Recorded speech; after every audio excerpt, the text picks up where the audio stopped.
नमस्कार, आप देख रहे हैं द इंडिया टॉप। मैं हूं आदेशपुरी। आज 2 अक्टूबर है, गांधी जयंती है। तो गांधी जयंती की आप सबको शुभकामनाएं। और इस वीडियो में हम चर्चा करते हैं देश और बिहार से प्रकाशित होने वाले समाचार पत्रों की वैसी खबरें का जिसका सीधा संबंध आपको और हमारे जीवन से है। चलिए शुरुआत करते हैं। सबसे पहली खबर हमने लिया है जनसत्ता से। इसमें दिया है कि एयर इंडिया सौदे के लिए टाटा की बोली सबसे ऊंची। आपको बताएं कि स्पाइस जेट समूह की बोली टाटा से कम। बोलियां 15 सितंबर को जमा करने के बाद बोलीदाताओं की सुरक्षा संबंधी मंजूरी हासिल की गई। आपको बता दें कि सरकार एयर इंडिया में अपनी 100% हिस्सेदारी बेच रही है। विमान कंपनी 2007 में घरेलू इकाई इंडियन एयरलाइंस के साथ विलय के बाद घाटे में टाटा समूह एयरलाइन को खरीदने के लिए दिसंबर 2020 में रुचि पत्र जमा करने वाली कई इकाइयों में शामिल थी और एयर इंडिया जो है अंततः टाटा के हाथों में फिर से चली गई। वही अगली खबर, ब्रिटिश नागरिकों के लिए भारत में सख्ती। ऐसा खबर हमने लिया है जनसत्ता से। इसमें दिया है कि टीका प्रमाणन मुद्दे पर जवाबी कदम। यात्रा से 72 घंटे पहले करानी होगी RT-PCR जांच। ब्रिटिश नागरिकों को आगमन के बाद 10 दिनों के लिए घर पर या गंतव्य स्थल पर 10 दिनों तक जरूरी रूप से क्वारंटाइन रहना होगा। अगली खबर भी जनसत्ता से। आपको बताएं कि जांच के लिए समितियां बनाना चाहते हैं प्रधान न्यायाधीश NV रमन्ना का ये बयान है। नेताओं और नौकरशाहों में मिलीभगत के मामले में प्रधान न्यायाधीश ने ये बातें कही हैं। प्रधान न्यायाधीश NV रमन ने देश में नौकरशाही खासकर पुलिस अधिकारियों के व्यवहार पर आपत्ति व्यक्त की। कहा, नौकरशाही कैसे व्यवहार करती है, खासतौर से इस देश में पुलिस अधिकारी किस तरह से व्यवहार कर रहे हैं, इसके लिए जाँच समिति बनाना चाहते थे लेकिन नहीं बना पाए। वही अगली खबर हमने जनसत्ता से लिया है जिसमें दिया है कि प्रधानमंत्री मोदी ने कहा है कि देश में अब 70% कचरे का प्रसंस्करण हो रहा है। स्वच्छ भारत मिशन शहरी और अटल मिशन के दूसरे चरण की शुरुआत। रोजाना 1 लाख टन कचरे का प्रसंस्करण कर रहा है। शहरों में कचरों के पहाड़ों को संशोधित किया जाएगा। दोनों अभियानों के नए चरणों के तहत इसे पूरी तरह से हटा दिया जाएगा। वही अगली खबर जनसत्ता से हमने लिया। इसमें दिया है कि कोविशील्ड लगवाने वाले अब जा सकेंगे ऑस्ट्रेलिया। ऑस्ट्रेलिया के शीर्ष चिकित्सा और दवा नियामक ने देश में आने वाले अंतर्राष्ट्रीय यात्रियों के लिए सीरम इंस्टीट्यूट ऑफ इंडिया द्वारा निर्मित कोविशील्ड टीके को शुक्रवार को मंजूरी दे दी। इस कदम से उन हजारों भारतीय छात्रों को राहत मिलेगी जिन्होंने कोविशील्ड टीका लगवाया और अब पढ़ाई पूरी करने के लिए ऑस्ट्रेलिया वापस जाना चाहते हैं। अगली खबर भी जनसत्ता से। शुक्रवार को कोरोना के 23,000 मामले पूरे देश में दर्ज किए गए। वहीं 217 लोगों की मौत इस संक्रमण के कारण हो गई। आपको बताएं कि केरल में अभी भी सबसे ज़्यादा 13,834 मामले दर्ज किए गए हैं। वहीं 95 लोगों की मौत कोरोना के कारण हो गई। महाराष्ट्र में 3105, तमिलनाडु में 1597, मिजोरम में 1170 और आंध्र प्रदेश में 809 कोरोना के मामले दर्ज किए गए। वही अगली खबर हमने लिया है। आपको बताते चले कि जनसत्ता से है। इसमें दिया है कि म्यांमार में तख्ता पलट के बाद 15,000 लोग भारत। संयुक्त राष्ट्र संघ महासभा में पेश एक रिपोर्ट में महासचिव एंटोनियो गुतेरेस ने कहा कि 1 फरवरी के सन्य तख्ता पलट के बाद म्यांमार के 15,000 से अधिक लोगों के भारत की सीमा में प्रवेश करने का अनुमान है। थाईलैंड, चीन और भारत के साथ लगते म्यांमार के ज़्यादातर सीमावर्ती क्षेत्रों और राज्यों में सशस्त्र संघर्ष हुए और ये देश इस संकट के प्रभाव को लेकर चिंता व्यक्त कर रहा है।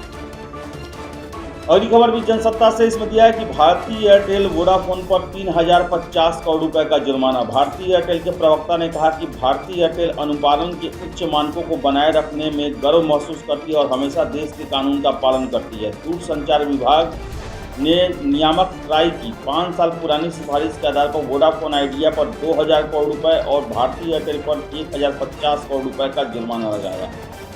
एक सूत्र ने बृहस्पतिवार को कंपनियों को दिए गए मांग नोटिस से जुड़ी सामग्री को साझा करते हुए कहा कि दूरसंचार विभाग ने जुर्माना के लिए दूरसंचार परिचालकों को 3 हफ्ते का समय दिया है।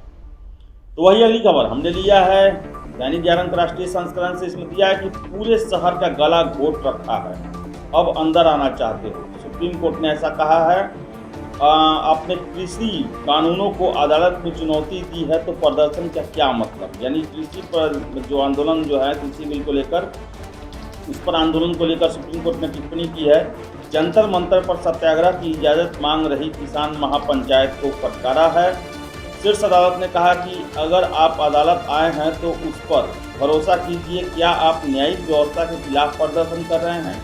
आपको प्रदर्शन का अधिकार है, लेकिन लोगों को भी सड़कों पर स्वतंत्रता से आने जाने का अधिकार है। यहाँ तक कि प्रदर्शन के दौरान रक्षा कर्मियों को भी रोककर परेशान किया गया। क्या आपने क्षेत्रों के लोग से इजाज़त ली? क्या आपने उनसे पूछा कि आपके प्रदर्शन से वो खुश हैं या नहीं?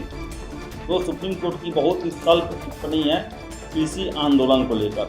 वही अगली खबर हमने दैनिक जागरण का राष्ट्रीय संस्करण से ही लिया है। इसमें दिया है कि संकट में फंसे श्रीलंका ने भारत से मांगी मदद। कोलंबो जा रहे विदेश सचिव श्रृंगला करेंगे श्रीलंका की जरूरत का आकलन। चीन और पश्चिमी देशों से मदद नहीं मिलने से पड़ोसी देश हलकान। कोरोना की वजह से पड़ोसी देश श्रीलंका की स्थिति बेहद खराब हो गई है और वो भारत से मदद मांग रहा है और इसी का आकलन करने के लिए विदेश सचिव श्रीलंका की यात्रा पर जा रहे हैं। वही अगली खबर दैनिक जागरण का राष्ट्रीय संस्करण से इसमें दिया है कि पिछले 5 महीनों में सबसे ज़्यादा जीएसटी संग्रह हुआ है। सितंबर में 1,17,000 करोड़ रुपए का जीएसटी संग्रह हुआ है, जो कि पिछले 5 महीनों से सबसे बेहतर है। वही अगली खबर भी दैनिक जागरण का राष्ट्रीय संस्करण से हमने लिया है, जिसमें दिया है कि उत्तर कोरिया ने नई विमान भेदी मिसाइल का परीक्षण किया। उत्तर कोरिया ने शुक्रवार को कहा कि उसने एक नई विमान भेदी मिसाइल का परीक्षण किया है। प्योंगयांग ने हाल में ही सप्ताह में यह चौथा हथियार परीक्षण किया है। विशेषज्ञों का कहना है कि यह प्रतिबंध से राहत और अन्य रियायतों को पाने की रणनीति का उत्तर कोरिया का हिस्सा है। अगली खबर बिहार से संबंधित है। हिंदुस्तान पेपर सामने दिया है। इसमें दिया है कि वैशाली समेत 8 जिलों में बालू खनन आज से शुरू होगा। पटना, भोजपुर, सारण समेत 8 जिलों में जारी होगी निविदा। आपको बताते चले कि प्रदेश में चली आ रही बालू की किल्लत को अब दूर की जाएगी। राज्य के 8 जिलों में बालू खनन आज से शुरू हो जाएगा। वही अगली खबर हिंदुस्तान से ही रंग बिरंगी रोशनी में नहाएंगी गांधी मैदान के चारों ओर की 10 इमारतें। मैदान के चारों ओर लगे आकर्षक प्रवेश द्वार शोभा बढ़ाएंगे। निविदा के बाद दिसंबर में शुरू हो जाएगा काम। गांधी मैदान और इसके आसपास के इलाकों को खूबसूरत स्मार्ट सिटी के तहत बदलेगी। गांधी मैदान के चारों तरफ 10 प्रमुख बिल्डिंगों पर लगेंगी फेस्ट लाइट। राहगीरों को मूड बदलने में यह काम करेगी। वही गांधी मैदान के चारों तरफ बनेगा हरियाली क्षेत्र। वही अगली खबर हिंदुस्तान से ही पटना समेत कई जिलों में भारी बारिश, आज भी आसार बने हुए हैं बारिश के। हालांकि सुबह से बारिश हो रही है। आपको बताएं कि बिहार में मानसून की सक्रियता चरम पर है। राज्य के कई जिलों में शुक्रवार को भारी बारिश हुई। कई जगहों पर वज्रपात की सूचना है। शनिवार को भी पटना सहित राज्य के कई हिस्सों में सुबह से बारिश होगी। तो बारिश जारी भी है और आज बारिश होने की संभावना भी है। अगली खबर दैनिक जागरण पटना संस्करण से डाक एटीएम से 5 से अधिक निकासी पर शुल्क लगेगा। डाक विभाग की ओर से कई सेवाओं पर शुल्क लगा दिया गया है। इसमें एसएमएस अलर्ट से एटीएम से निकालने तक की सेवाएं शामिल है। डाक विभाग के ग्राहक अगर दूसरे बैंक के एटीएम से निकासी करते हैं तो सीमित बार ही मुफ्त सेवा मिलेगी। मेट्रो शहरों में भी हर माह 3 बार मुफ्त निकासी कर सकेंगे, जबकि नन मेट्रो शहरों में 5 बार। इसके बाद हर निकासी पर 20 रुपये का शुल्क 18% जीएसटी देना होगा।